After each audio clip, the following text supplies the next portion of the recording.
Vale.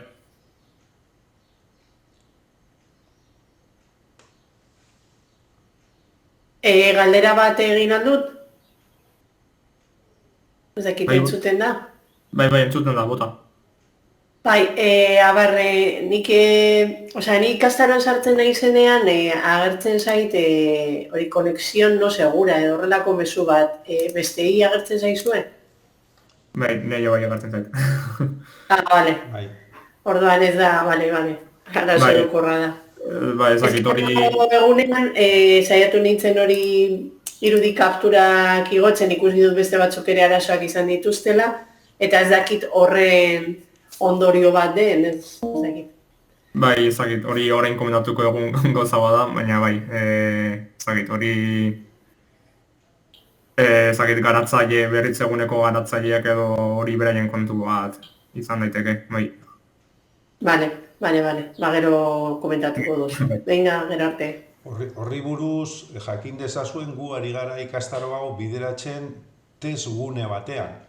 Hau da, daukagun jarrita zerbitzarian da test, Moodle test bat, orduan hor akatsak eta holako gauzak suertatzen dira. Txabirekin jarri nintzen aurrekoan harremanetan eta begiratu egin behar zutela.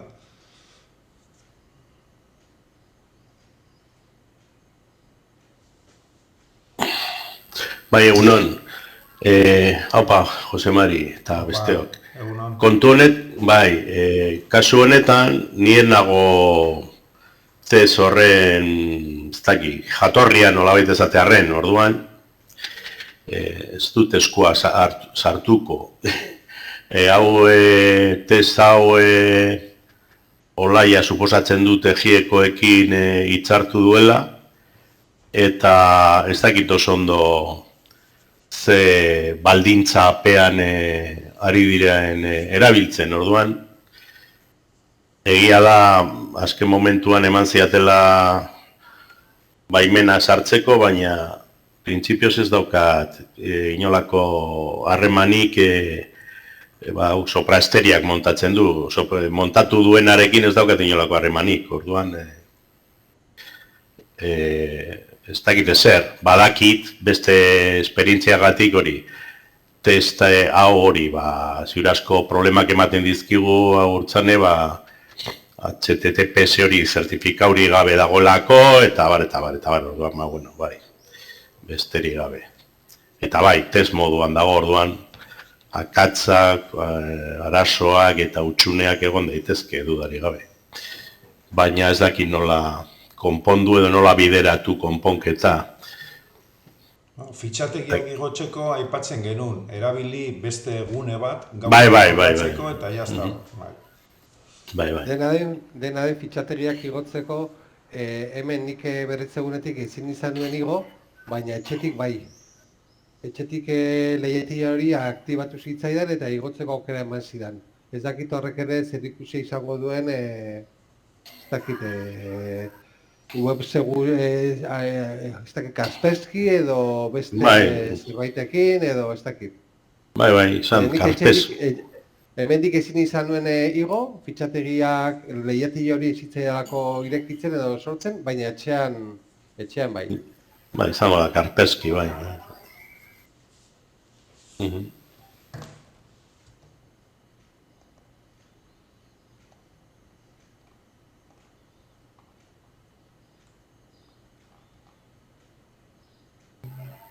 Vale, ematen du ja jende gehiago ez dela sartuko.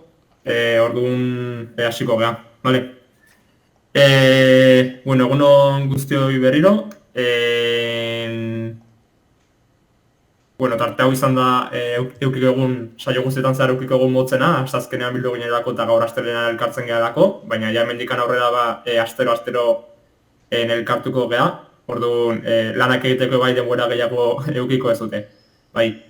Zerekin hasi horretik hori, komentatzen egon zazten orain, hori, lehenengo plataformarena, hori, bai, da segurtasun kontu bat, HTTPS horren kontu bat da, baina, hori, horrengoz plataformak ondo egite dugu eta, ikastarorako baina garria zego, así que. Eta gero hori, askotan foroan komentatu izan zuten arazoa fitxategiarena ez zela kargatzen. Bueno, lehenengo Jose Marik botatako aukera, ez? Bueno, ezingo bazen ute fitxategirik igo, hori, kanpo esteka baten bitartez, ez? Odeia era igo dokumentua eta horrela partekatu, izaiteke modu bat. Eta bestera bai, nezaki zein den komentatu duna, baina, bueno, gauza da, nire bai egon nintzela probak egiten, eta niri bai uzten ziala dokumentua igotzen, etxetikan.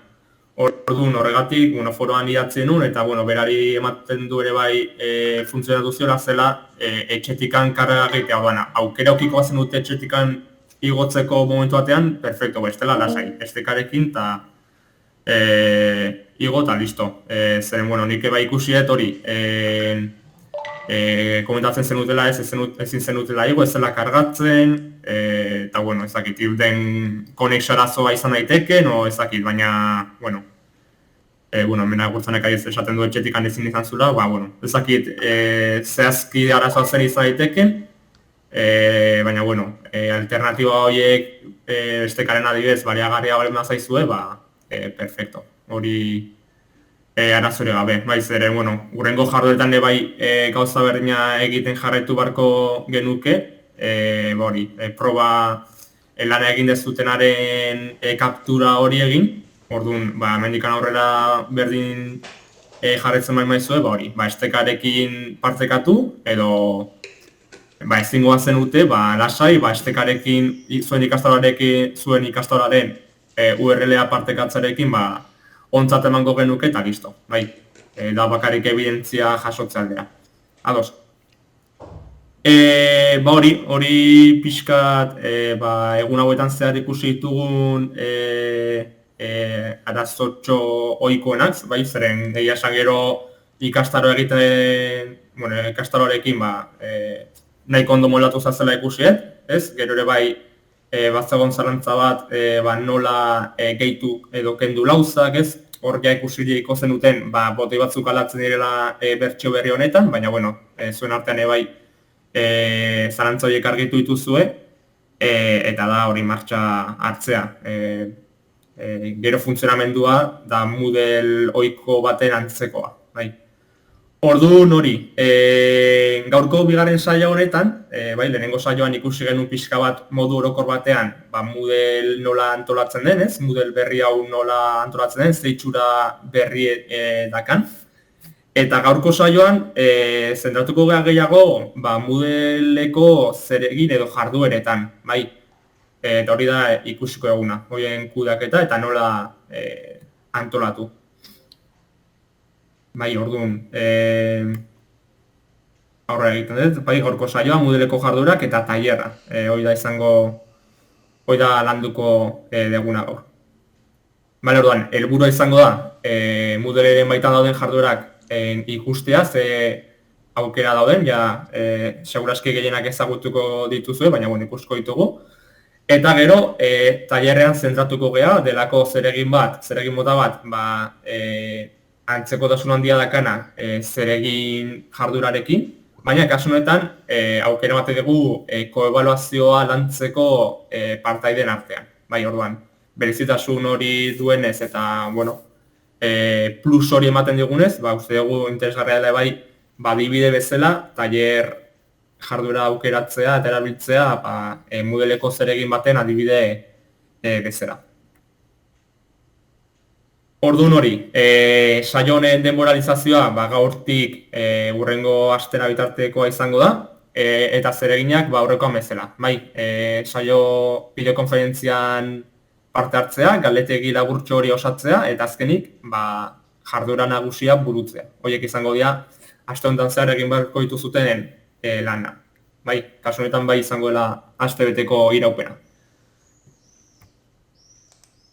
Bale, orduan, edukiak bi hauek izango dira, aurrekoan bezala, saioaren iraupena ordu bete laurden ingurukoa izatea aurre ikusten da.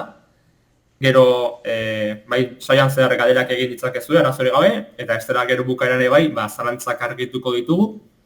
beti ez zera hor, eskuinaldean azpian dakazute eskutxo bat, orduan pasoa eskatzeko, hor klikatu eta emango izuet hitza alete neurrian, edo ez dela ere bai, txat bitartez, zuen mezuak idatzi, galderak idatzi, eta jongo erantzuten albezain pronto. Ados.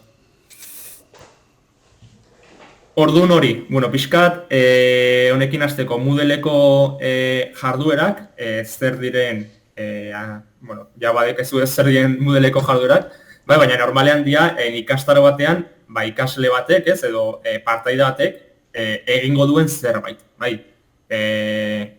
Ikasle batek zerbait igo, zerbait partekatu, zerbait bidali, bai, hori egitea eskatzen denean, hori da Moodleko jarduera bat, eta mota askotakoak aurki daitezke, orain ikusko ditugu.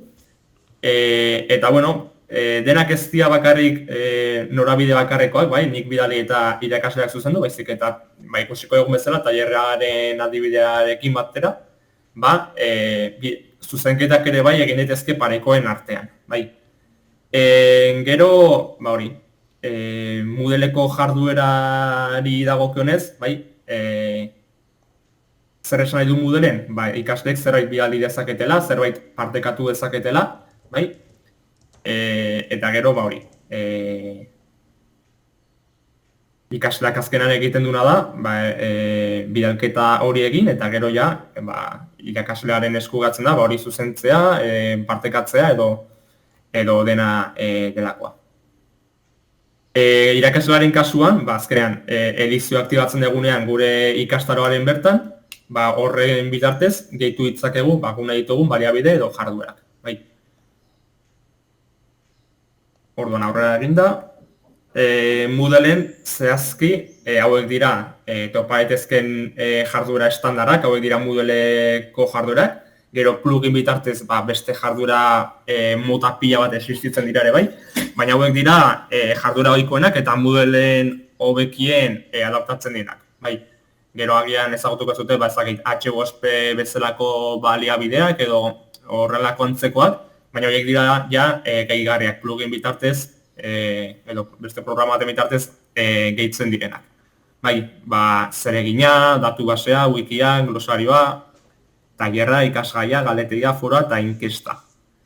Agian hauetako batzuk gehiago erabiltu zuen bestatzuk baino, ezagunagoak egingo zaizkizue, agian saltxatu dituzute, hemen denetarik dago, baina, tipikoena agian izaten dira hemen kasu honetan zereginarena, gero foroa azkenean komunikazio tresna ohikoena da Moodlen, eta gero izan daitezke galetegia eta inkesta, agian gehien erabiltzen diren baliabideak, baina ikuste dituzu duten bezala badaude beste atzuk. Esan bezala, aurkezpen hau ja topatu zakezute ikastaroan bertan, eta hemen saiatu geana da pixkat azaltzen Moodleko jarduera bakoitzak zer den, zertan atzan eta zertarako erabili daiteken. Orduan, zare naiz hasiko hemen asko luzatzen, baina, pixkat hor aurkituko ez dute azalpena, ez? Badia zeregina, baliogarria da lanen zuzenketak egiteko, kalifikazioa desleitzeko, baliagarri zaiteke ere bai, rekordatorio bezala, ez? Zer azkenean gogoratu behar dugu, Moodlen jarduera bat gehitzen dugunean eta jarduera hori, epe muga bat jartzen dugunean, ez? Lan hau egin barezute, datorren astazkenerako adibidez. Gogoratu, fetxa limite hori automatikoki Moodleko egutegian ezartzen dela, eta orduan baliagarria da rekordatorio moduan ez ikasleentzat jakiteko datorren astazkenean lan hori egin behar dutela, ez? Orduan, baliagarria da ere bai horretarako. Gero bai datu basea, baliagarria izan daitekena ikasleen artean edukiak partekatzeko, gero Wikipedia bezala, ez? Hemen ikasleak joan daitezke edukiak gehitzen eta partekatzen, ez? horri bakar batean, ez? Elikatzen jun daitezke, orduan baligarria da gauza kolaboratiboak egiteko, gero glosarioa, ere bai zaiteke edukiak partekatzeko, aukera ematen duelako irudiak, testuak gehitzeko, eta kasu honetan glosaria izan da, alfabetikoki antolatzen dira edukiak, gero tailera horren ikusiko eguna, ikasgaia izaiteke baliagarria hori ibilbide pertsonalizatuak sortzeko, ez? A ibilbide bat eta B ibilbide sortzeko, eta horren ikasleak bidatu ditzakegu bidatetikan edo bestetikan beraien gustuen arabera, gero galeketa, test moduko azterketa ohikoa, adibidez, gero foroa, hau ja ezaguna ez dute, mezularitza tresna, eta azkenik inkesta, izango izateke formulario bat, ez?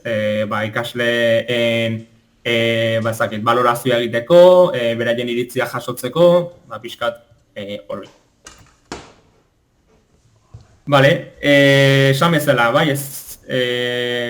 informazioa topatuko ez dute Moodleen, orduan, nahiko bat zenute gehiago sakondu, hor dakazute informazioa, eta hala ere, gehiago sakondu nahiko bat zenute hauetako batean, nezen duk arazorik eukiko ere zuen zalantzak edo argitzeko, baina gaur berezik izendatuko gara tailerrean, iruditzen zaigulako dela jarduera mota kompleto bat. Eta gainera, koebaluaziorako aukera eskaintzen digunez, uste gu dela baliagarria. Orduan, hona etorrita, tailer jarduera mota zer da, ezakit ezagutzen dezuten, ezakit noizbait erabili dezuten, erabili behar dezute arazorik sortu dizuen, ezakit.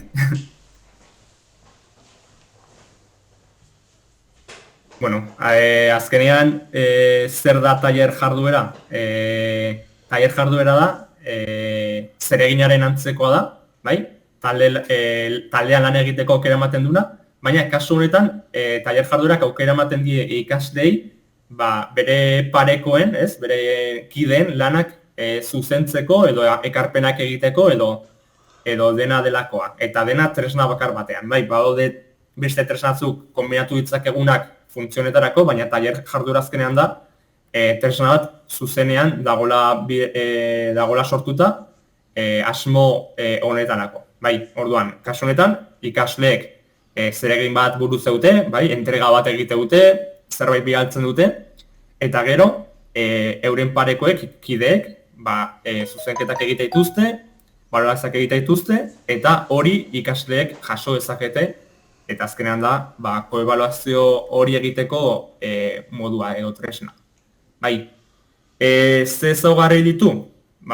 Zereginarekin bezala, lanak banaka edo taldean egin daitezkela, hori entrega normal batean bezala. Gero estetik, ikasleei beren ikaskideen lanak ebaratzeko aukera ematen die, ordan, irakasleak kasu honetan egiten duna da, pixkat kudeatu ikasleen zuzenketa hori nola kudeatuko den edo nola partekatuko diren lan horiek zuzenketak egiteko, eta gero kalifikazio horien ezarpenak kudeatzeko edo esleipenak ere egiteko ikusko egun bezala. Tailer jarduera hau, hemen ikuste egun bezala kategoriatan banatzen da, ikusko ditugu fase batzuk berezen dela tailer jarduera honetan, eta azkenean eskaintze dugu tailer jarduera, laugarren puntuan azaltzen bezala, nik ase guzen arteko ebaluazio bateratua eta gurutzatu egiten dela, eta horrek azkenean ikaslei dagokionez, beraien gaitasun kritikoa, autonomia, eta erantzukizuna balantzeko edo sustatzeko tresna bat dela. Hauek dira tailer batean topatzen diren faseak, faseka dago antolatuta tailer jarduera, sekuentzia batean dagoela antolatu da, eta 4 fase hauek bereizten dira. Gero sartuko gea Moodleen eta ikusko egu nola irudikatzen eta nola sortzen diren, eta nola kudeatu daiteken fase bakoitza, baina horrela antolatzen da. Batetik, zeregin bat, Moodleko jarduera bat sortzen dugunean bezala, lehenik eta behin egiko eguna izango da ezarpen fasean, kudeatu, ze izen izango den tailer horrek, ze denboralizazio, ze motako kalifikazioa izango duen, ezarpen orokorrak, behin tailer jarduera horren ezarpenak sortu eta kudeatu ditugula, pasatzen geha horrengo fasera, tailerra sortuta dago, orduan ikasleek egite dutena da bidalketa, bidalketa fasea, hori izango ditzateke bigarren urratsa. Fase horretan, ikasleek egin behar duten lana izango da, zeregina hori entergatu. Eta honaino izango izateke, Moodleko zeregin batek funtzio izango izatekena, irakasleak egiten du jarduera sortu, eta ikasleak zeregin hori bidali. Zer berezitasunakan tailerrak? Hasiko gea 3. urratsarekin, dela ebaluazio fasea. Zeregin normal batean, ebaluazio fase hau irakasleak egiten du, irakasleak ikusten du ikaslearen entrega, eta zuzenketa egiten du. Aste honetan zehar, nik zuekin egin izan deten bezala batzuekin, zuek entregatu zute ikastoraren URL-a, kapturak, eta nik feedback bat bidali dizuet edo dena delakoa. Kasu honetan, ebaluazio fase hori ikaslari dagokio, parekoen arteko ebaluazio bat delako. Eta behin, ebaluazio fasea bukatuta, behin ikasleek beraien ikaskideen lanak zuzendu dituztela, pasako ginateke azkeneko fasea dela, ebaluazioen kalifikazio fasea. Hau zer da? Hau da, irakasleak egin behar duen lan bat dela, ikasleen kalifikazioa kalifikatu. Hau da, ikusi, ea ikasleak zintzoak izan diren beraien ikaskideen zuzenketekin, eta baloratu ea kalifikazioiek egoki joan diren. Eta hemen bukatuko litzateke tailerreko fasea. Zerbait esango nun, ez dakit aztu zaidan. Ebaluazio fasean, esan nahi nun, ebaluazio fasean, behin ikasleek beraien ikaskideen lanak ebaluatu behar dituztenean, eta ikusko egu gero izarpenetan, finkatu ezakegu ea ikasle bakoitzak beste ikaskide baten lana bakarrik ebalatu, edo beste bi ikaskideren lanak ebalatu, edo 3, edo 4, edo 5. Mugatu ezakegu nahi dugun eraino. Nik nahi belmaet ikasleek bakarrik beste ikaskideten lan ebalatu, jarri ezakegu, edo nahi belmaegu beste 2 edo beste 3 ikaskideren lanak ebalatzera jarri ezakegu. Hori lankargaren arabera edo nahi dugun mailaren arabera. Hau dira faseak. Orain gero ikusko egun nola kudatzen den bakoitza, baina hau ulertzen bali bada, lanaren erdia ekina dakagu.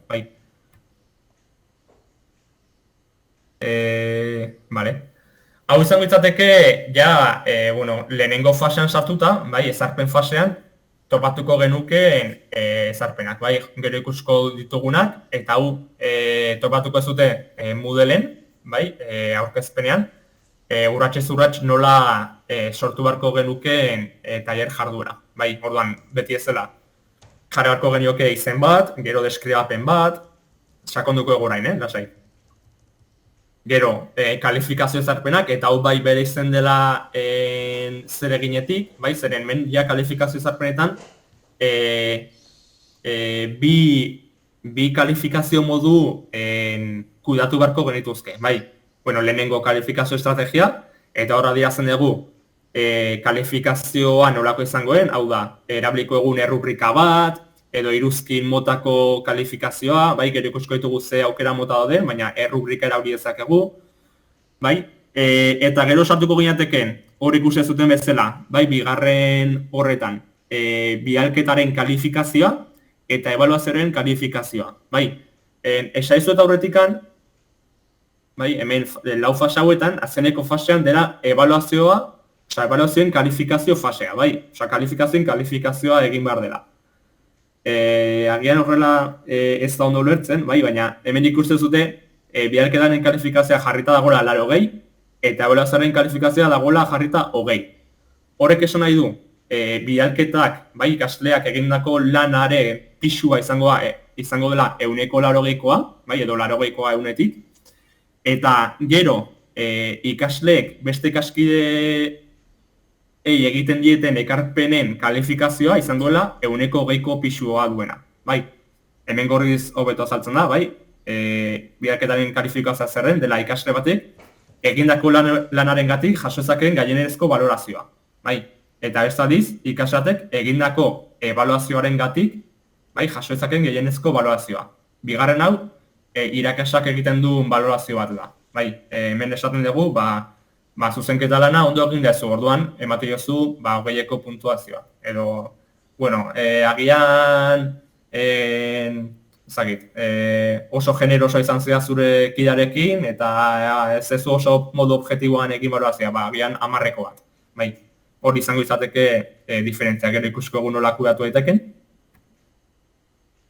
Gero sartuko ginateke hori, bidalketaren ezarpenetan, bai, hor jarri ezakegu, mezua idatze diezaiokegu ikaslei aipatuz bidalketa hori nola egin beharko duten, PDF bidez igo beharko dezu zeregina, edo saiatu STK fidagarria erabiltzen, edo, bidalketarako beharrezko diren azalpenak eman, eta berdin, ebaluazioaren ezarpenetan, bai, aderazi, ikasleek ebaluazioa nola egin beharko duten, horri atze beharko genuke, ze pauso jarraitu beharko dituzten, ebaluazioa egiteko, bai, ikasleen kalifikazioak emateko, bai, zen irizpide jarraitu, ze urrats eman behar dituzten, hori izango izateke urratsa, eta gero, dakagu aukera emateko feedbacka, hau izango izateke tailerraren bukaeran ikasle eman diezaizkegun feedbacka, bai, zeregin amaitu ondoren, lanaren ondori bat adierazteko adibidez, edo gehigarriak eskaintzeko, edo ekarpenak egiteko, edo dena delakoa. Eta gero dakagu eskuragarritasuna, bai, hemen adierazten dugu, fase bakoitza, bai, aurretik aipatutako fase bakoitzaren epemuga zenen, bai, ikasleek bidalketa egiteko epemuga jarri ezakegu, eta gero ebaluazioa egiteko ere bai epemuga jarri ezakegu. Bai, hemen markatuko genuke, eta fase ez fase, bai, pasako guinateke horrela urratxez urratx. Hemen galdera bat izan daiteke, eta gian batzuei burura etorri zaizuen, faseen arteko trantsizioa nola egiten den. Bai, izakit agian, ez dute agian ez da pentsatu ere egin, edo bai etorri zaizuen burura, baina faseen arteko trantsizioa bi modutara kudeatu dezakegu. Batetik modu manualean, hau da, irakaslea arduratzen da fasetik fasera pasatzea, hau da, ikusten dugunean adibidez, ikasle guztia bidalketak egin dituzela, botoiari sakatzen dugu, eta pasako ginateke ebaluazio fasera modu manual batean. Gero ikuskegu hori nola egin daiteken, edo beste aukera bat da, modu automatikoan egitea trantsizio horiek. Hau da, ez bane maiagu egon nahi denbora ostean Moodle barruan ikusten ikasleek bidalketak egin dituzela, jarri ezakegu epemuga bat, bidalketa fasea, bidalketa faserako emango diagu ikaslei aste bateko epea. Epe hori pasa ondoren, automatikoki ebaluazio fasera pasako dira lanak denak igo ala ez. Orduan, fasen arteko trantsizioa izaiteke edo manuala edo automatikoa. Eta hori kudatzen da, hemen ikusten ari ginen egutegi honetan. Hemen jarrezakegu bidalketaren amaiera data bat, adibidez, datorren astelena. Hemen aktibatuko genuke, eta behin epemuga hori pasa ondoren, pasa gaitezke urrengo fasea dela ebaluazioaren fasea. Eta hemen bai jarri genezake amaiera data bat, beste astebeteko iraupena. Eta behin ebaluazio fase hori eginda, pasako jateke azkeneko urratxea dela ebaluazioen kalifikazio. Hori kudatu ezakegu modu manual edo automatikoan, bakoitzaren irizpidaren arabera edo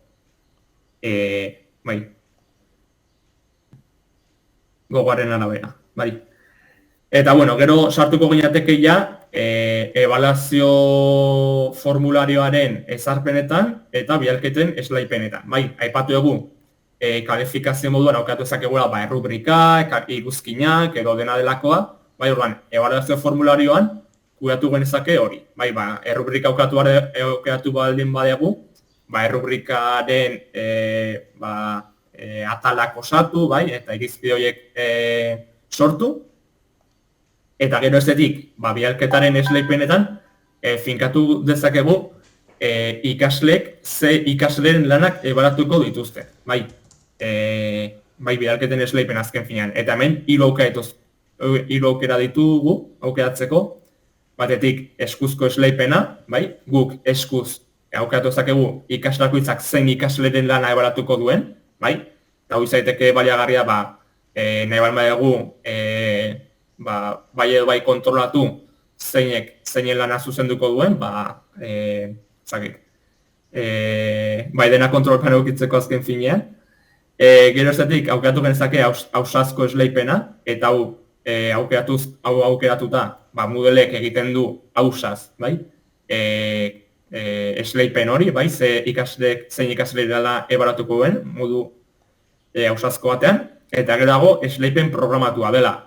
Ausazko esleipena bezala, bai, baina kasu honetan programatua denez, bai, Moodlek egiten du modu automatikoan. Hau da, ausazko esleipena egiteko guk klikatu behar dugu, eta behin ja klikatuta Moodlek egiten du esleipen hori, baina programatuan guk esan duzaioko egu. Bueno, ba, datorren astelenean programatuta uztenet, ba, esleipen hori egiteko orduan. Denbora horretara iritsita, Moodlek automatikoki egiten du esleipen hori. Bai, hori da ausazko eta programatuaren arteko desberdintasuna, baina bi kasutan esleipen hori egiten da ausaz. Bai. Vale. Eta bueno, gero berezitasun bezala, karo, agian pentsatuko zenuten, bai, bale, ondo dago parekoen arteko ebaluazioa, baina anonimoa izan daiteke zuzenketa hori, bai, osea, erantzuna da bai, nahi baino badagu anonimatasun hori egotea ikasleen zuzenketak daudenean, bai, jakitea ikasle bakoitzari zeinek zuzendu dion, ba, aukera hori badago, eta hori ezerpenetatik, bai, gehiago klikatuta, ba, baimenetan, aukeratu izango genuke, ba, ikasleek ikusi ahal izatea, edo ez, zeinek egin dien beraien zuzenketa. Vale. Eta listo, hauek dira ezarpen guztiak, orain agian galuta egongo zehazte, baina orain sartuko gea Moodlen eta ikusko egu urratsez urrats nola sortu dezakegun ikastaroan tailer jarduna. Bai, hau dira kontzeptu orokorrak, agian orain ez zituzutenak bisualizatzen, baina bueno, partekatuko izuet orain gure ikastaroan tailerra nola sortu eta jungo gea tailerra sortzen urratsez urrats, bale? Zakit orain arte galderarik edo dakazuten, edo ez dela aurrera jarretzen dugu, edo zarantzarik badakazuten.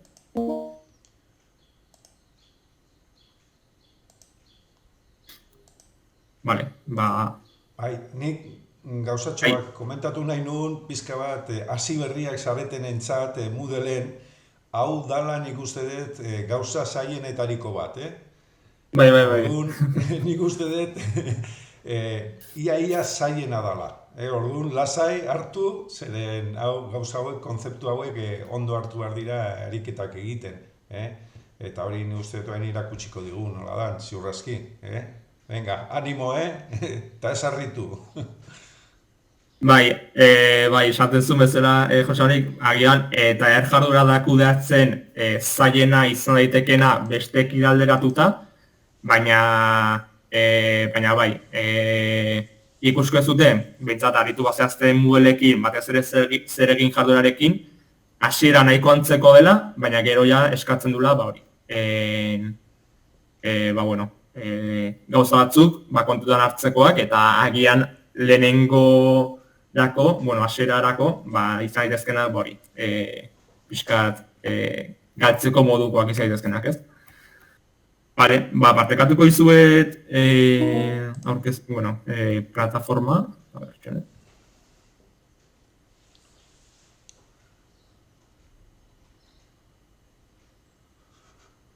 A ver.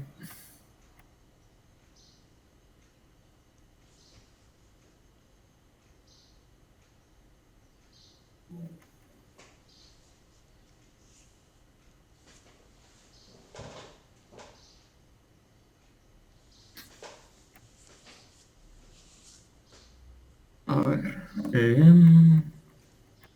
ez zaitela usten, a ver.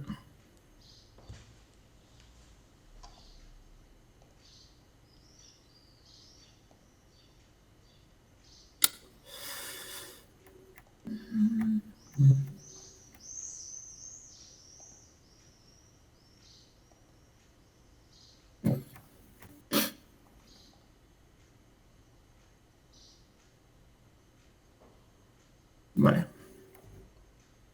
Vale, listo, ez? Ikusten da. Vale. Vale, hau da eredu bezala berritzeguneko plataforman sortutako ikastora, bai, zuek sortzen hasi zareten bezala, bai, hemen ditut 3 gai sortuta, bai, eta gai bakoitzean sortu ditut etiketak eta eduki, fitxategi bat, bai, zuek egin behar izan ez zuten bezala, bai.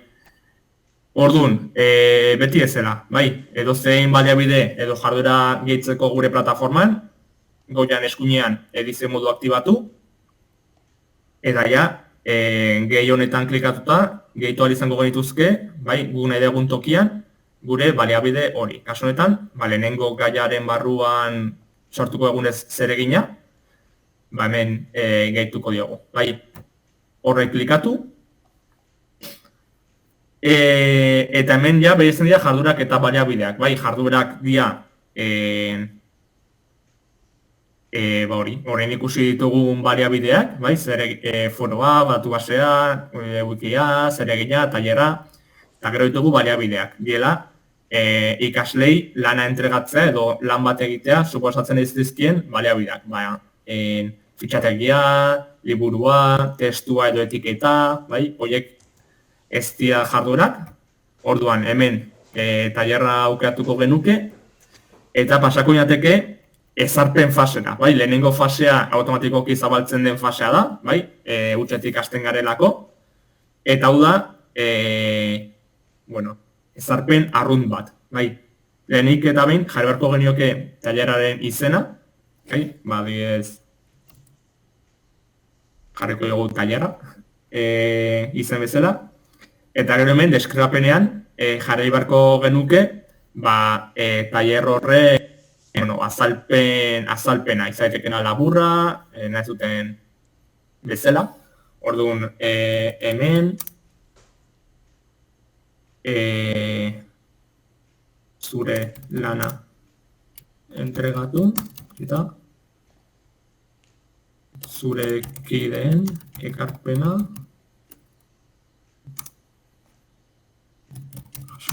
duzu. Adibidez horrelako zerbait jarri genezake. Eta gero sartuko ginateke kalifikazio ezarpenetan. Bai, aurkezpenan esaten bezala. Hemen aukeratu ezakegu kalifikazioa ze modutakoa izango den, ze kalifikazio estrategia erabiliko dugun. Bai, eta hemen ditugu 4 aukeratzeko. Bata bestaren gandik desberdintzen dira. Bai, batetik metatutako kalifikazioa izango genuke.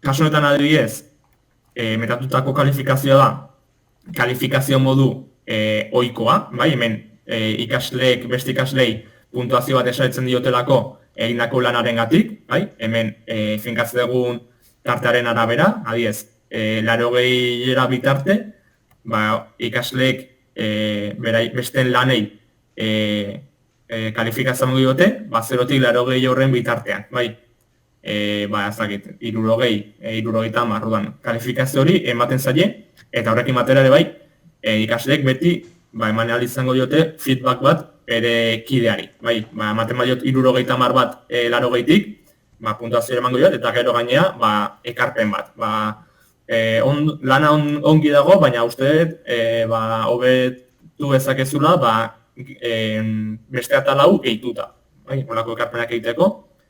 Gero izango dugu nuke iruzkina, iruzkina aukeratuta kalifikaziorik ez da esleitzen, ez da kalifikagarria, iruzkinak da, izenak dion bezala, kideen lanei iruzkinak eman eta feedbackak emateko bakarrik. Bai, baliagarria da, kasu honetan, ekarpenak egiteko edo elkarrateko koebaluazio hori modu, ezakin hori esan, jatorragoan edo egiteko, ezelako kalifikaziorik esleitzen. Gerokiko genuke errore kopurua, errore kopuruarekin hemen sortzen duguna da eskala moduko bat, bai, hau da, sortu ditzakegu hainbat irizpide, bai, lanerako baliagarriak direna, eta orduan kasu honetan zuzentzen duen ikasleak baloratzen du ea irizpide horiek, irakasleak finkatutako irizpide horiek betetzen diren edo ez. Nola? Esaten bezala, eskala formatuan. Orduan, errore kopuru izango litzateke, irakasleak jartzen badu irizpide zela, adibidez. Ikasleak izenburua jarri dio bere lanari. Bai, orduan, zuzentzen ari den ikasleak adierazi beharko du eda irizpide hori betetzen den edo ez. Nola, eskala moduan, jarrita, bai edo ez. Bai, orduan, lehenengo irizpidea bete da, jarri beharko du, bai edo ez. Bai, holako dikotomiak sortuta, sortzen den kalifikazio modu bat da, bai? Orduan ez, kasu honetan ere bai, ez da kalifikazio bat esleitzen modu zuzenean, baizik eta bigarren modu batera.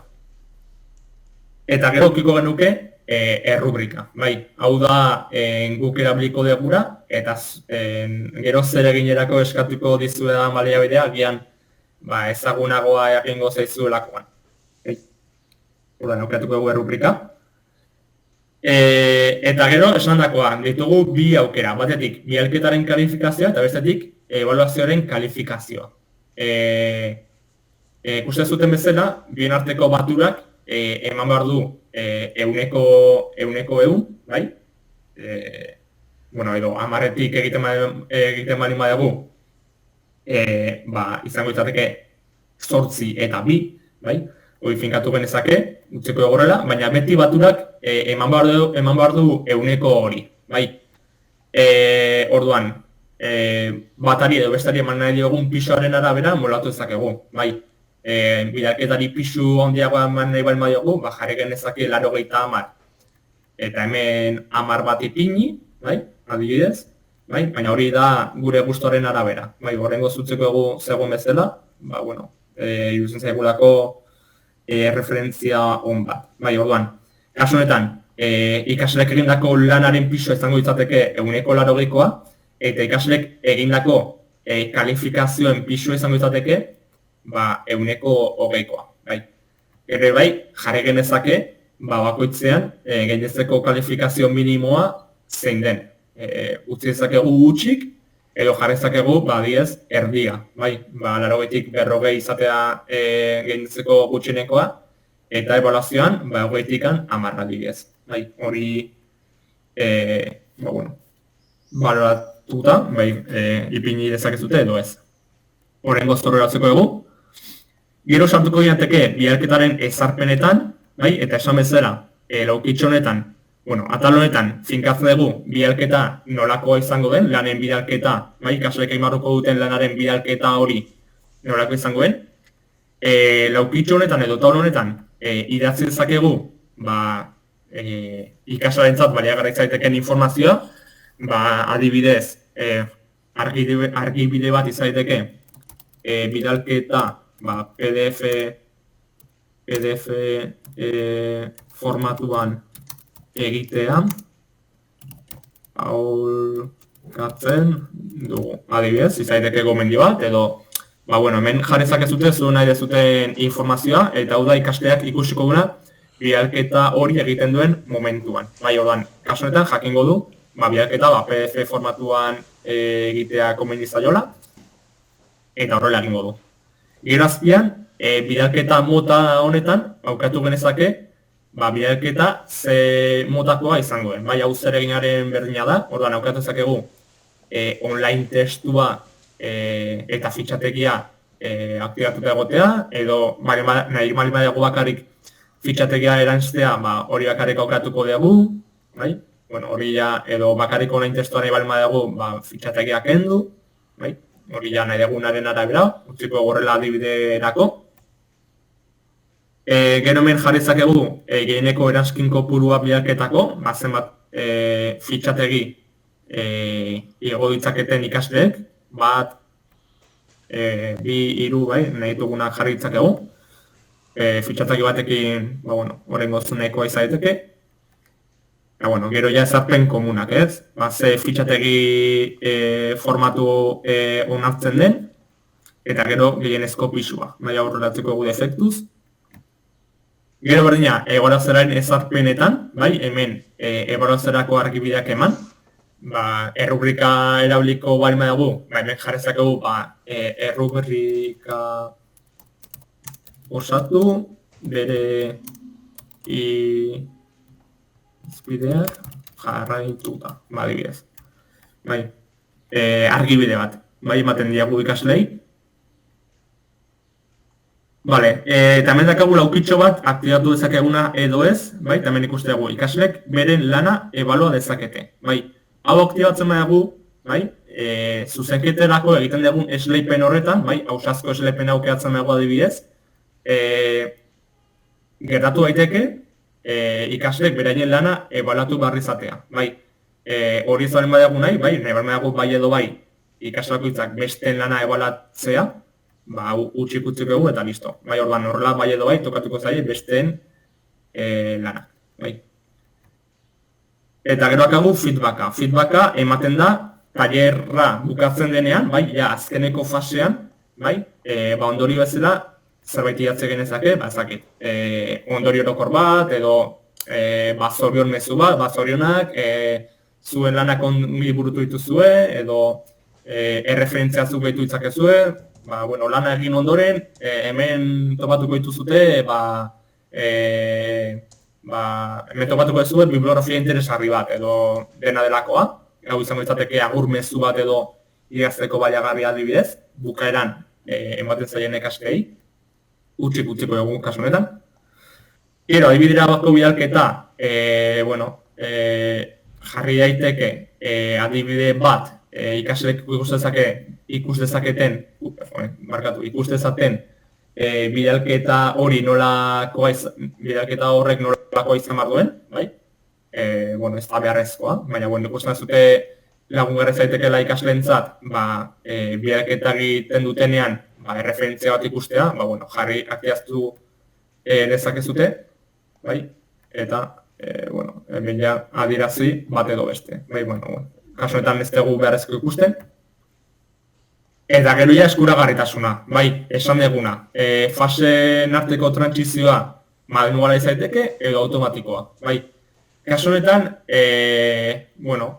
aukeratuko dugu modu automatikoan egitea, horrela ez gara preokupatuko Moodleen etengabe sartu behar izatea, orduan, jarriko dugu epemuga bat bidalketarako eta epemuga bat ebaluaziora. Nik hemen gaitzen honen badet bidalketarako amaiera data bat, nakagu jarrita gaur 29, jarriko dugu astebeteko iraupena, ekainak 5,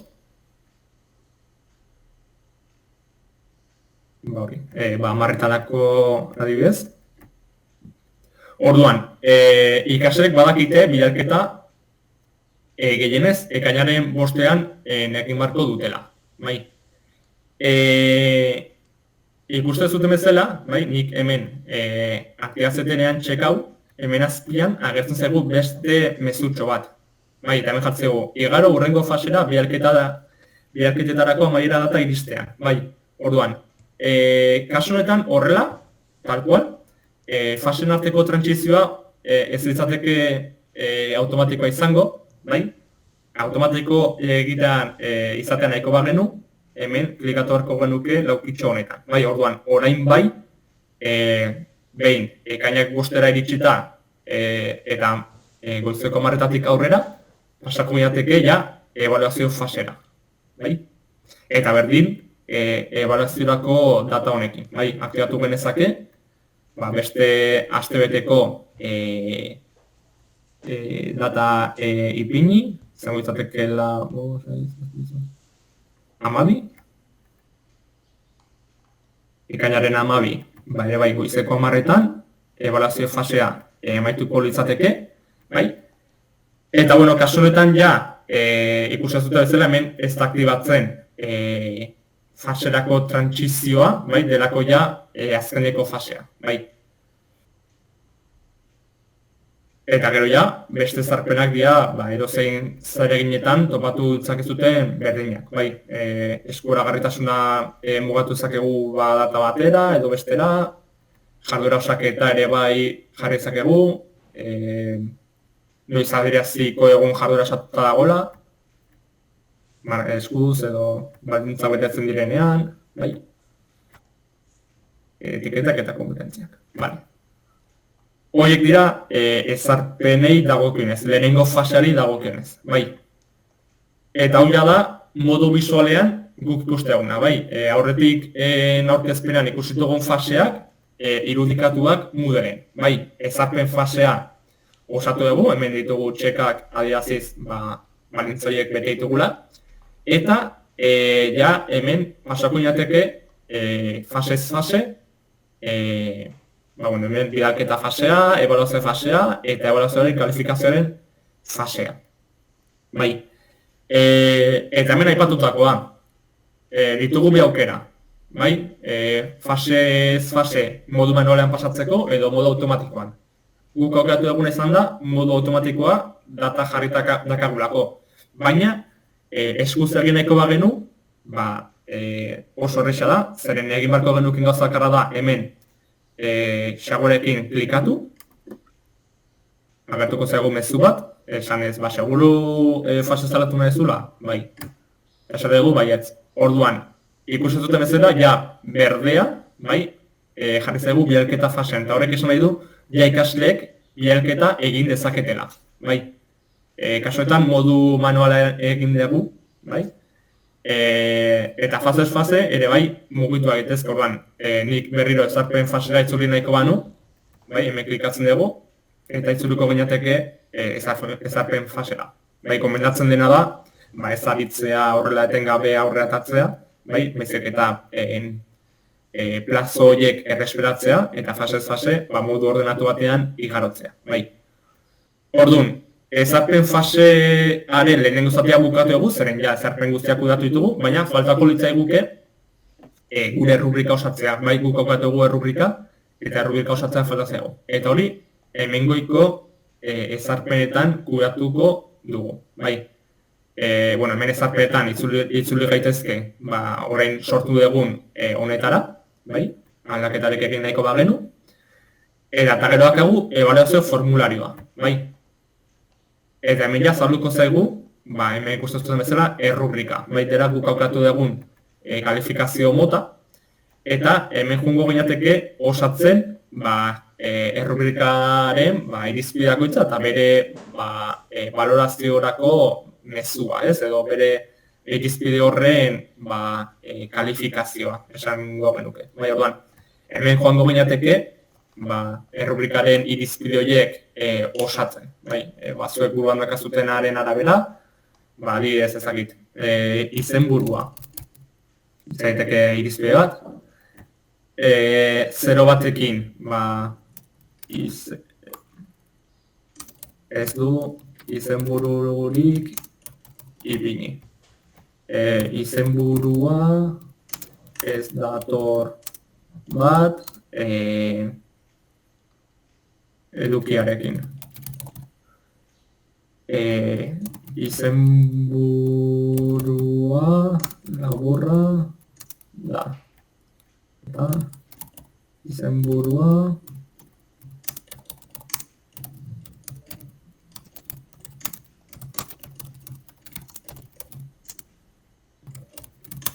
hau zain daiteke adibide bat rubrikarena. Orduan, jongo ginateke osatzen irizpide gure rubrika, gehiago gehitu baitezke.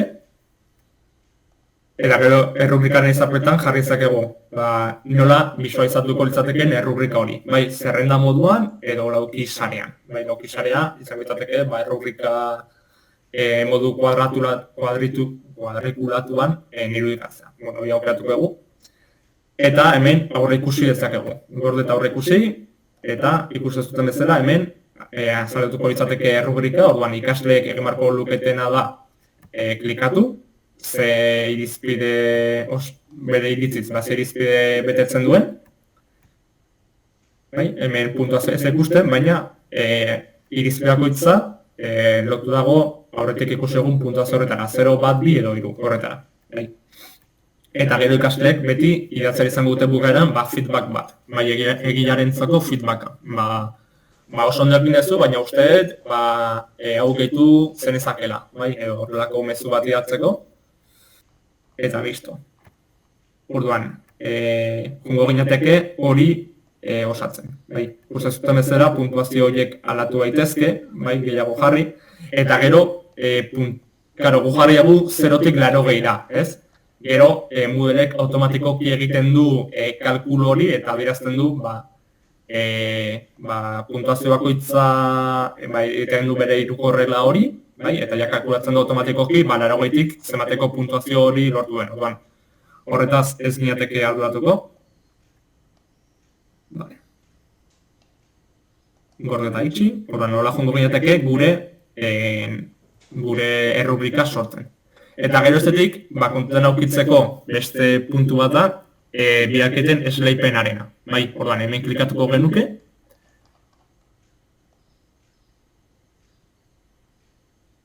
Vale? Eta hemen, menu honetan, aukatuko genuke esleipen hori nola egin. Bai, kasu honetan, oraindikan eskuzko esleipena ezin dugu egin, zeren gure ikastaroan ez dakagu ikasleik matrikulatuta. Bai, barduan, hemen agertuko litzazkiguke ikasleak eta gu modu manualean jungo ginateke esleipen hori egiten.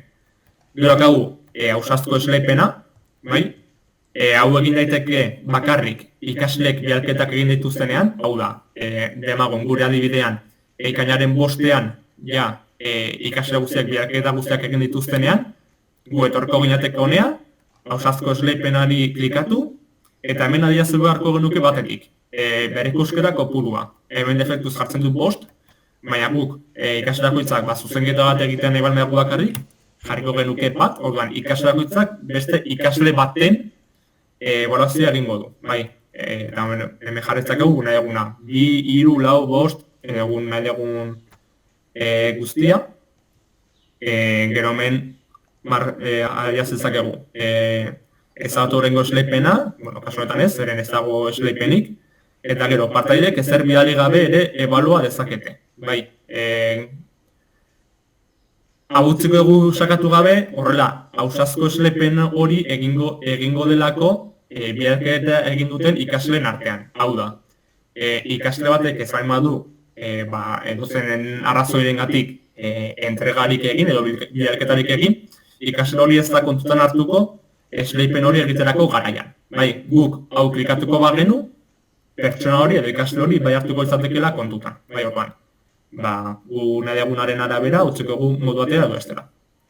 Eta gero besteak egu esleipen programatua. Bai, gure kasuan jarri dugu bialketa fasea amaitu ondoren automatikoki pasakoela ebaluazio fasera, orduan, aukatu genezake esleipen programatua.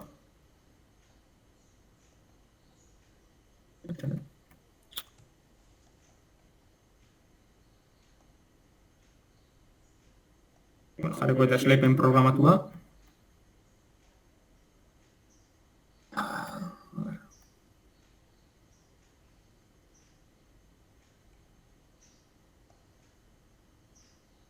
Esleipen programatua jarrikoet. Eta hau da, esleipenerako ezapenak dia aurrekoaren berdinak. Bai, hemen jarriko genuke zenbat ikasleren bialketa egitea, zuzenketa egitea. Eta hemen jartzen dugu esleipen programatuaren ezarpena. Bai, programatu bialketen esleipena, bialketa fasea amaitzen automatikoki egiteko. Bai, kasu honetan jarriko genuke baietz. Bai, orduan, kasu honetan bialketa fasea amaitzen denean automatikoki esleipen hori egingo litzateke. Bai, agorreko dugu nukelak eta orduan, ekainaren 5ean, bai, bialketa fasea amaitzean automatikoki esleipen hori egingo litzateke bialketak duten ikasleen artean. Bai? Baita, ikusten zuten bezala, hori joango litzateke txeko honekin hori osatzen. Bai? Eta azkenik, azken ezarpen bezala, gehiago honetan, bai, nahiko bagenu ikasleen zuzenketa hori anonimoa izatea, etorriko ginateke honea, bai, baimenak atal horretan klikatu, bai, bigarren atal horretan, eta hemen sartuko ginateke kudeatzaile errolan, bai, kakotxartean, orduan, bihatu beharko genuke, hemen, bihatu hemen, tailerraren barruan, jarduera tailerraren barruan, ezarpen hori, hemen ikusten zuten bezala ez, ikusi egileen izenak, bai.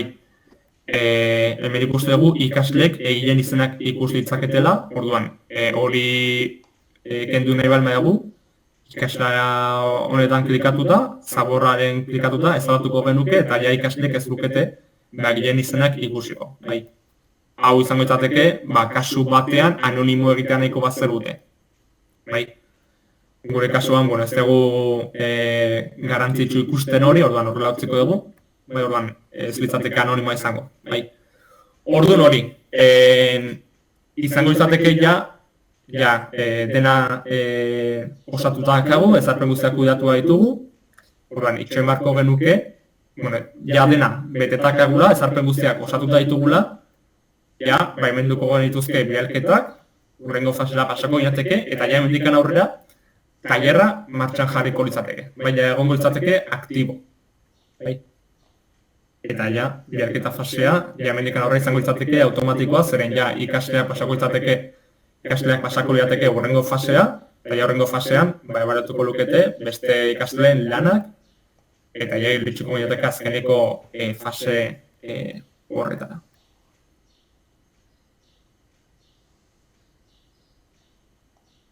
Oraingoz hori, ez dakit orain arte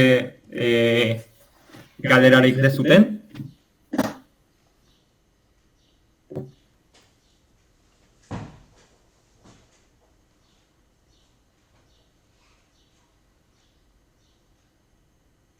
Nik aprobetxatuko nuken, Josemarik esan duen moduen, gogoratzeko tailerrarena ikasten dela bakarrik egiten. Eta lehenengoen oso normala dela horrez agertzea gauza pilo bat, eta gero joate zaela hobetzen, eta lehenengoan beti hankasartzen da pilo bat, zen gauza herriak usten dozuz prestatu barik, baina hau da proba erro. Bai, hori da. Animatzeko asmoarekin, ez? Lehenengo aldian erabiltzen dutene, nik ikastoretan eukilot eta desanimatzen dira pilo. Eta ez, hau egiten dozu bi aldiz eta ondo funtzionatzen izan dizutana eta...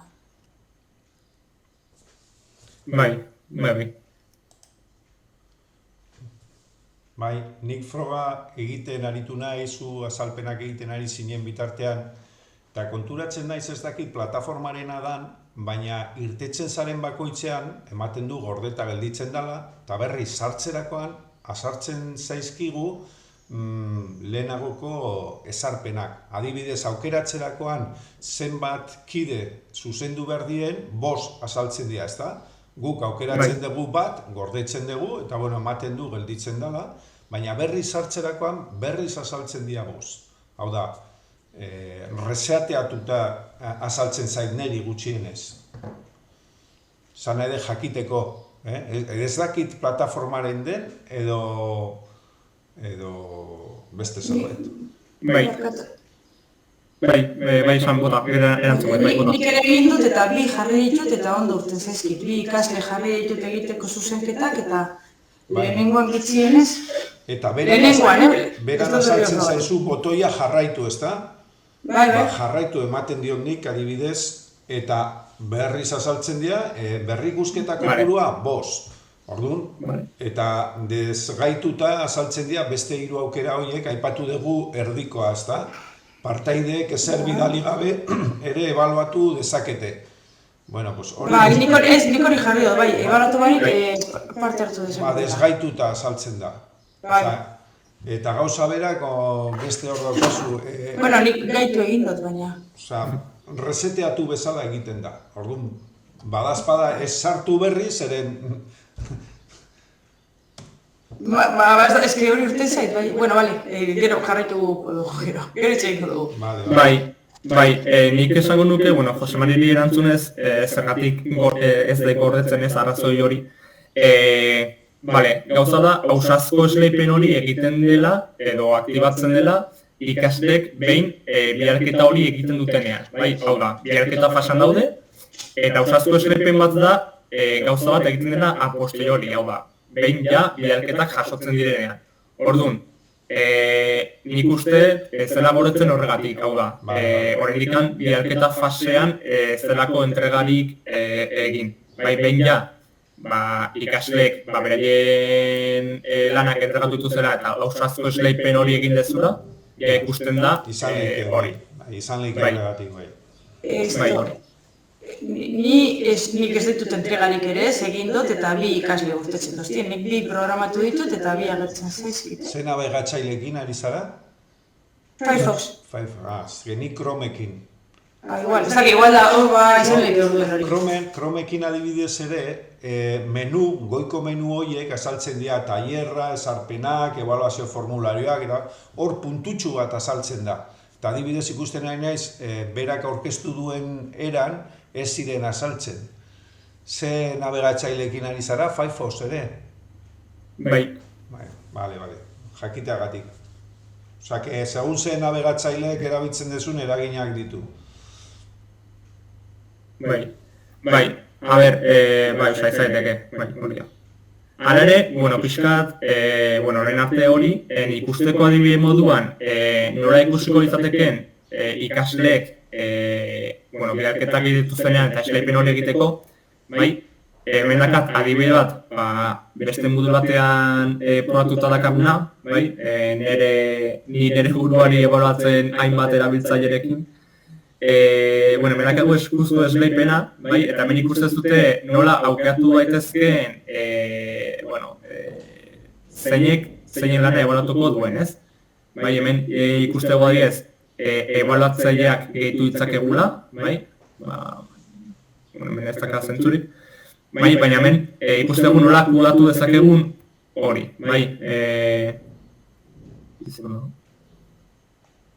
Adiez, Makintalaios izango da ebaluatzailea ze partaiderena, Makin Solizena, kasantan nire buruarena. Orduan, hemen jungintezke aukeratzen zeinen lana ebaluatuko duen, hori eskuzko esleipenean. Nik ausazko esleipena aukeratzen balen badet, eta aukeratzen badet, Jose Marik esaten bezala ez, adiez, lan bat bere ikustarena, adibidez, eta gordetzen baitut alaketak, alaketa hori gorde da, eta ikasle bakoitzak jasotzen du bere mezua, bere mezua, eta hemen ikuste dugu, azpian bialketa fasean, ikasleek egin dituzten entregak, hemen Makin Solisek egin duen entrega, eta Makintalaisek egin duen entrega. Eta bialketa fasean, ebaluazio fasean markatu, pasako bainateke. Hemen ikustegu, hau ja trukatuta dago, zeren ebaluazioak egin dira, baina nola Makin Solisek jaso duen Makintalaiosen gandik ze kalifikazio, jasotako kalifikazioa 40. Eta aldeantziz, Makintalaiosek, Makin Solisen gandik jaso du kalifikazioa 77. Hori izango izateke kalifikazioa. Hori ikasleen arteko ebaluazio hori dagokionez. Zeren gero ja sartuko gainateke ebaluazioak kalifikatzeko fasean, izango izatekeela azkeneko fasea dela irakasleek ikasleen kalifikazioak kalifikatzen ditu. Eta fase horretan, ja erabakitzen dugu ze zintzoak izan diren edo ez ikasleak beste ikasleen lanekin. Hasiera batean, hau utxik dakagu, hemen ditugun kalifikazioek utxik ditugu, eta Moodlek ematen dizkigu hainbat aukera. Ebaluazioa kalifikatzeko ezarpenak, defektuz jartzen du zuzena, orduan, birkalkulatzen baitugu kalifikazioak, Moodlek egiten duena da, hemen esleitzen da ikasle bakoitzari eman dion kalifikazioa, eta guk ikasle eman dizkiegun kalifikazioa, bai 80tik eta 20tik, bai? Hala ere, guk zuzenketa horiek molatu ditzakegu, bai? Nik hemen klikatzen bali badet, ikaslearen notan klikatzen bali badet, hemen ikus dezaket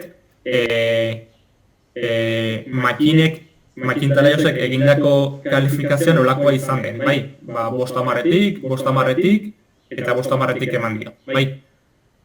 Nik ikusten bali badet, ebaluazio hau izan dela ona, zintzoa izan da, modu objektiboan egin du, bai? Hemen aukatu zakegu 0tik 20ra ze kalifikazio eman bere kalifikazioari, bai? Ikusten dugu oso ondo egin dula, eman dio zeieko egu 21/20tik, bai? Edo ikusten dugu, izan dela oso zorrotzegia, bai? Ez dela baitere zintzoa izan, 10 10 bat jarri dio zeieko, bai? Gorde eta itxe. Eta aldaketa hori ikusten da hemen. Bai, orduan, bere kalifikazioa izango izateke 10rekoa, orain kalkulatuko dugu, izango izateke 10rekoa. Bai, hau besterik gabe, bai. Azkeneko faseari dagokenez, bai. Guk sartzen geha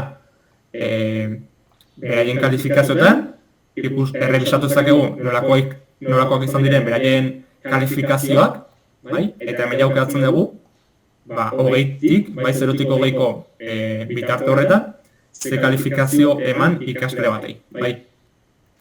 Goratzen dugu, eta birkalkulatu kalifikazioarik eman, eta modelek egiten du automatikoki bere kalkulua, eta esleitzen dio bere kalifikazioa, bai.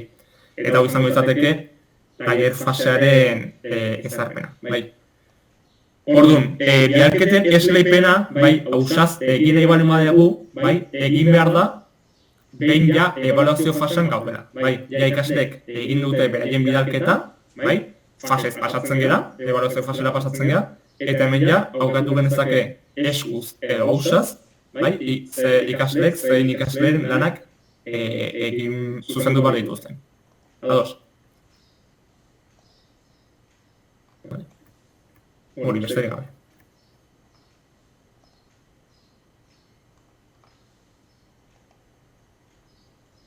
Makien galdera bat. Bota. Nik egindako ikastaro batzuetan, Intefen egindako ikastaro batzuetan, hau da, ikasleak ikasle moduan egon da bidalketa egiten nuenean, bidalketa fasea itxi aurretik, autoebaluazio edo beste kide batzuen ebaluazio egiteko aukera izaten genuen. Hau da, ni bidalketa egiten nuen, edo automatikoki jasotzen dituen bidalketa egin zuten beste bi ikasleen lanak nik zuzentzeko.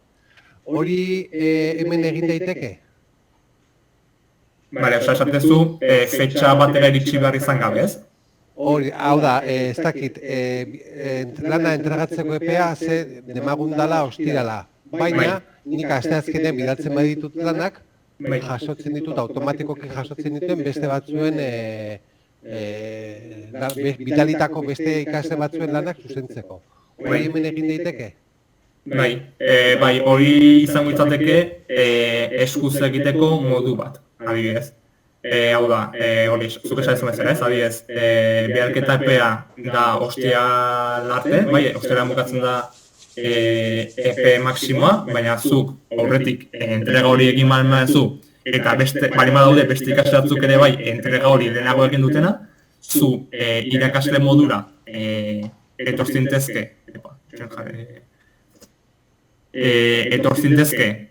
bialketen eslaipenera, bai? Orduan, zuk hemen irakasle zera ikuste duzu bialketa hori nortzuk egin duten, orduan, zuk hemen eskuz hori egin zenezake. Baina, karo, horretarako,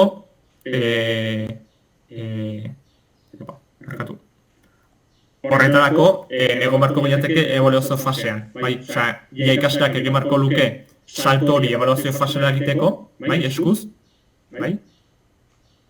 eskuz ebaluazio fasera etorri barko binateke, eta hemen esleipen hori modu manualan egin. horrek ez du baldintzatzen, oraindik entregatu ez duten ikasleek lanak entregatu, nahi desan, ez da intefen berdina, kasu honetan, fasez fase jumarko ginatekelako, bai, epeak errespetatu behar direlako, bai orduan.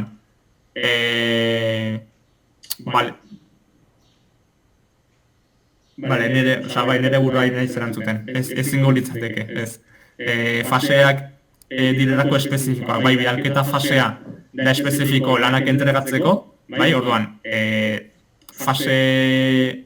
horrengo fasea izango litzatekena ebaluazio fasea, horretarako marko litzateke aldatu, eta horrek afektatzen dira ikasle guztie, bai, orduan, razoiek errespetatu beharko lirateke, bai. Eta izango litzateke egin intefen bezala, lagur bilduta. Eskerrik asko. Bai, biatu nahi zen bakarri, baina bai, horrein pentsatzen jarrita ezingo izateke. Bai, bidalketa fasean gaudenean ikasle guztia dakate aukera bidalketa hori egiteko, bai? Eta gero, ebaluazio egiteko, fasea estanatu behar da. Eta hori ikasle guztia eratzen zaie, orduan. Fase jumarko gineateke, bai. Hori da.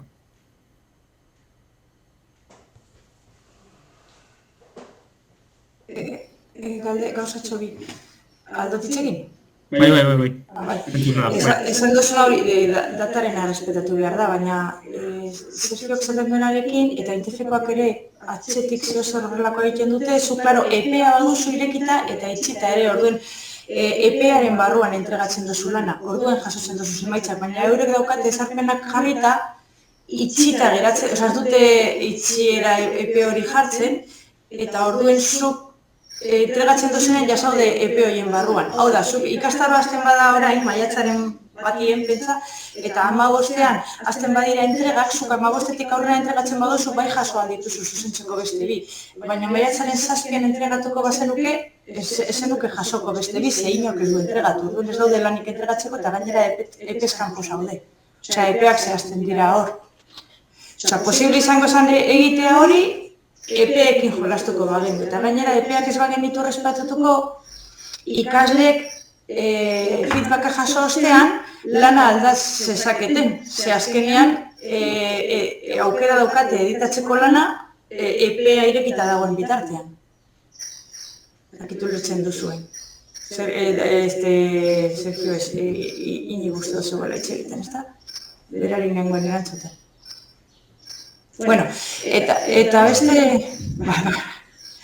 beste gauza bat izan nahi zuzuk esan duzu, eta bai oseko, azelan deitzen zara barkatu astu egin zara? Bai. Bai, bale. Zuk esan duzu, ezelan aldatu, valorazio aukerak eta hori egiten dugunean, egiten danean zuzenketa automatikoa eta dauz. Alde bat dala nota, eta beste aldea da zer zintxoak diren gure zuzentzaile, hau da, gure ikasleak zuzentzerakoan. Eta esango nizuke, ez egiteko aldaketarik horretan ez bada beharrezkoa. Ze kalkulatzen dau, katzarroek ja kalkulatzen dau, pertsona bateko zorrotza izaten bada, eta zuk zerrako zorroztasuna nahi duzun adierazten diozu. Eta orduen, bera ja jartzen dago horrena da bera nota. Eta gainera, aldatzen badiozu baten bateri nota, bueno, gero arazoak ingozu, baina automatiko egiten dau, eta ikusten badau ikasle batek bere lagun guzti 10 bat jarri diela, eta besteok, esan direla normalagoak jarri diete 5 bat edo 6 bat egiten duena da, zuzentzaile horri, zuzentzaileari jeitzi nota.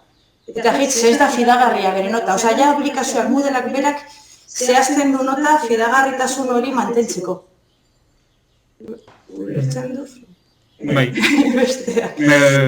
Da gutxu beta raro zelan egiten duen, baina nahiko ona da eta nahiko zorrotza da. Bai, osea da, ez dakit, modelek ordakan algoritmo bat edo ez dakit nola, zaztuk esaten zen bezala, bai, hemen kalifikatze metodoa, bai, egiten du ebaluazio onenarekin egindako alderaketa, bai, egiten du bere kalkulu bat, eta gero guk hemen adierazakegu defektuz dago jarrita zuzena, baina oso malgua, zorrotza edo oso zorrotza, bai. Orduan, hemen erabaki ezakegu, zuk esan duzun bezala, ikasleen arteko alderaketa horren balorazioaren arabera hori izatea zorrotza, osea izatea oso zuzenekoa edo oso malgua, laxoagoa, uzten du kalifikazio hori modu malguagoan, ez? Defektu sartzen da zuzena, orduan, zuk esan ezun bezala, Moodleek egiten du bere algoritmoarekin bere kalku bat, orduan, sakatzen diogunean bere kalkulatu kalifikazioak, ja Moodleek automatikoki hemen esleitzen du bere kalifikazio definitiboa, bere algoritmo horren arabera, bai? Orduan, zuk esan ezun bezala, ez da asko komeni aldatzea, zeren Moodleek egin du hori, baina, bueno, guk bete daukagu aukera hemen sartu, eta ikusteko, ikaslek nolako balorazioak egin dituzten, eta ikusteko ea benetan hori horrela den edo ez. Eta listo, hori da. Baina nik nahi nuen esan da, ez dela komunigarri aldatzea hori, ze ikasle ohitzen direnean tailerra biltzen badakite Moodleak berak neurtzen duela euren fidagarritasuna. Eta orduan, zuk eskuz aldatzen baduzu, ja ez dut ikusten, ikasle daukate buruan hor, plataforman egongo basan txino bat kalkuloak ateratzen. Orduan, gehiago eskua sartzen dugunean, kentzen diogu aukera hori plataformari, eta orduan ikasleak hasten dira trampetan, aber zite pilen. Eta orduan, hobeto da guztiak atxarroari ataratzen bere unekoa, eta guk ikusko dugu zehen bat, igual euneko gehiago egon beharrian fidagarritasunari, segun ze mutatako lan egiten ari garen. Euneko 60 egon, baina ez kendu autoritatea edo plataformari euneko hori kalkulatzerako. Ze badauka algoritmo bat barrutik, eta, bueno, ja se las arregla. Izan bakarrik, esateko hori, bueno.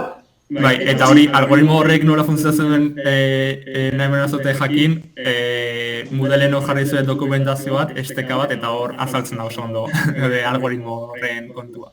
Hori topatuko ez dute informazioa. Hori da. Bueno, horrengoz hori, eta, ja azkeneko fase izango litzateke ixtearena, izango litzatekena ja tailerra bukatu ematea, eta hemen ja klikatuta, ja tailerra bukatu da, eta ikasleek ikuste dituzte beraien notak, eta ja laketarik ezin da egin, eta ezer. Eta hori izango litzateke tailerraren sekuentzia edo sekuentziazio arrunta.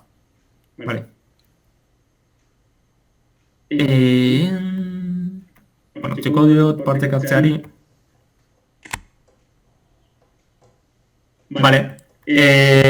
Horrengoz hori, ezaketak azuten beste galdera edo zalantza gehiagorik. Horrengoz ekarpen horiekin egia esan oso ondo, puntuazio edo aporte bezala. Xabi? Teknikoki nik ere ibili nintzen tailerra aztertzen eta hori, eta komplikatua, nahiko komplikatua irudizitzaidan.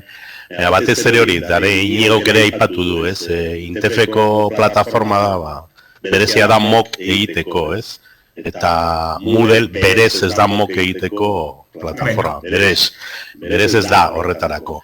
Orduan hemen nik uste dut teknikaz aparte, horren ikasten ari gara pizka bat teknika tailerra zelan konfiguratutan lan, argi eduki behar dugu halako tailer bat planteatzeakoan, benetan zein dan helburua, Agian eduki dezakegu eta aurten hemen izan dugun esperientzia, ikastaro masiboak, Moodleen barruan, baina ikastaro masiboak eta pentsa dezakegu, tailerra erabiltzea irakasleari sama kentzea dela, Nik uste dut Moodle behintzat orain daukan moduan, iaia ez da posible, lehen ikusi dugu, ezin dira lanak bezain pronto entregatu eta zuzendu, lehen aipatu duzuena. Nik uste dut adibidez helburua hori bada, txarto ibiliko garela. Benetan nik uste dut Moodleen zeregina hau, jarduera hau planteatzen duela, batez ere, ebaluazio formatiboa, bezala ez irakaslearen lanak entzeko, baizik eta aprobetzatzeko, eta horregatik ditzen da tailerra. Da azken finean lan egiteko modu bat, eta lan horren barruan ere kalifikatzeko aukera izaten dela. Baina importanteena dela benetan ikasleen elkarlana egitea eta bai zuzentzen duena, bai zuzenduta dagoena nolabait lan horren modu kolaboratibo edo sistema hori tailer bat bezala montatzea ez. Benetan irakasleari lanak entzeko modua ez dela, uste dut nik.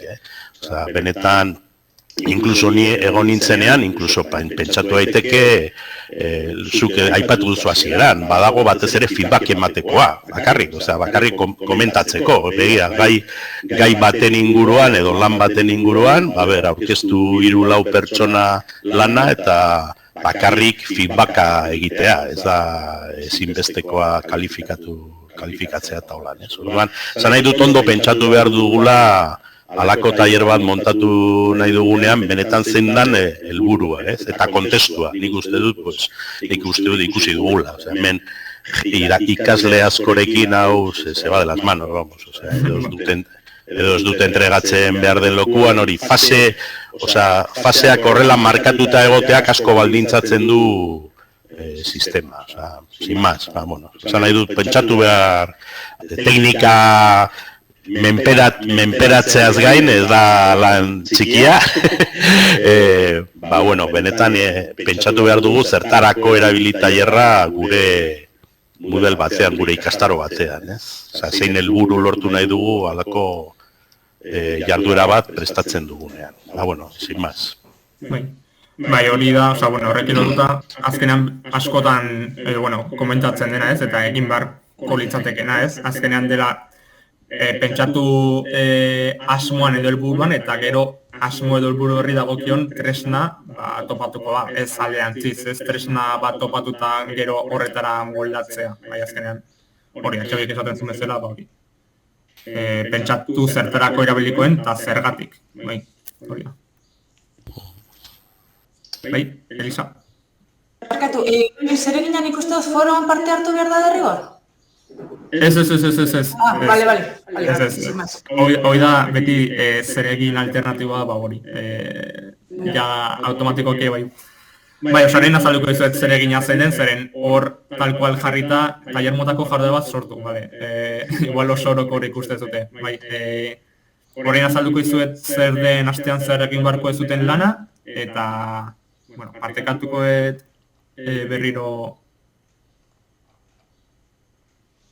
berriro lehio. Pestaña, ikastorola jungo naiz. A ver. Vale. Hau da egin barko den lana, bai aste honetan, hor azaltzen zen bezala, zer egin izango da tailer jarduera mota sortzea. Bai, orduan, bestere gabe, zuen gaiarekin zer ikusia duen bidalketa bat planifikatu, bai? Entrega horretan PDF eta online testua jarri entregatzeko aukera modua, bai? Gero, horrein eukitzen egan arazoa bezala, ez? PDF-a ikutzen ez bada, lasai. Testuan zerbait idatzi, eta listo, da bakarrik ikusteko funtzionatzen duela tailerrak. Orduan, jarriko zute izena, deskribapentxo bat tailerrarena, eta gero, kalifikazio modua errubrika aukeratu, bai? Bi irizpide gehien, behintzat bi irizpide sortzen baitu zuen perfecto, bai? Izango duena, bai, akatxo bat jarriat, izango duena. Gero estetik, epenmuga ipini, bai, bialketa eta ebaluazio fasei, bai? Eta faseen arteko alaketa automatikoa egitea, bai? Behi fetxa pasata, jarriko dugu automatikoa izatea, bai? Entregatu duenak, entregatu duela ere. Orduan, gero lanen zuzenketarako parekatzeak ausazkoa ipini, bai, hau da, ja faseak pasata, ausazko aukera hori aukeratuta, parekatze hori egitea, eta ikasleakoitza behintzat bilan ebaluatu behar izatea. Bai, izango da lana, bai, orduan. Egin barko dezuten entrega izango da, batetik, tailer jardueraren URL-a bidali, bai, fasea bukatzen direnean, eta gero, fitxataki bezala, uste malma ez zuen kaptura bidaltzea, perfecto, bestela, URL bidez, edo ikusiko dugu biali egin dezakezuten bidalketa hori. Ados, orduan, hori izango da lana.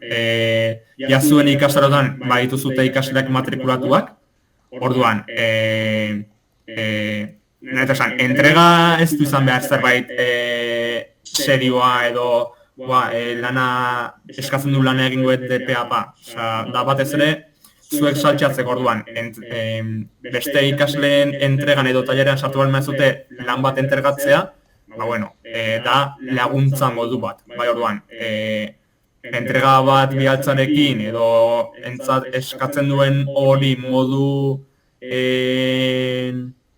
ba, ez dakit, ez modu oso sakunean egindako lan batekin, osea, ba, ez dakit, esaldi bat, edo irudi bat igo, edo, bai, azkenean da, modu bat laguntzeko gure kidei, entrega hori egin, eta gero, beste ikasleen lanak ebalatu beharko dituzutenean, ba hori, ba, errubrika moduan, klik eta klik egin, bi irizpidetan, eta gero, feedback bat idatzi behar zute, ba, idatzi zerbait xumea eta listo, bai. Hori izangoa lana. Ados, ulertuta? Edo estela gero foroan arazorik edo balmakazute, osa horrekotan bezala, idatzi eta listo. Arazo gabe. Bai. Ba, perfecto. Ba, listo. Horrela, hori. Lan hau egiteko, bueno, printzipioz astebeteko epea beti ez dela, baina hori. Epeak beti bitia jarrai, bueno, orientazio moduan, orduan, ba, justo aste autokatzen bat zaizu oso lankarga handiarekin edo dena delakoa, ba, bueno, idatzi arazorik gabe, eta esan, zenez iritsiko aztenenera, ba, gehian aste azkenerako izango ezu, ba, bueno, ez dago arazorik, bai. Azkenean plazoak jarri, ba, zuei bai lanan antolatzen laguntzeko, ados. Así que hori, nire alditikan, ba, horrela uzten dugu eta horrengo astelehenean elkartuko gara berriro. Bai. Bueno, oso ondo. Mila esker, Oso ondo. asko. Venga, agur. Bai, Bai, Elisa. bai, besteon tailerrak jasotzeko, jasotzen dugu mesuren bat edo jakinda dauzela ja tailerrak sortuta eta sartu behar garela lanak egitera? Ala, begiratu behar dugu apuntatu garen ikastaroetan ea dagoen tailerra? Bai, berez ez zute... Bale, jakiteko. Ez zute abisurik jasotzen zer egina sortuela, baina adibidez, ba, zuek bali mazazte ikastaro bateko irakasleak, ba, ez dakit, agian foro bidez edo mezu zuzen bidez aliozut abisatu besteari esanez, bueno, tailerra sortuet, ba, hemendik ostegunera bitarte, ba, entrega egiteko aukera izango ez, edo dena delakoa. Bale, gogoratu, foroan idatziko dugu ja dekogula tailerra jarrita, da ez egoteko ikastaro guztiak atzien. Hori da, Eskerrik asko. Pues ondo. Perfecto. Ba, egungo gea.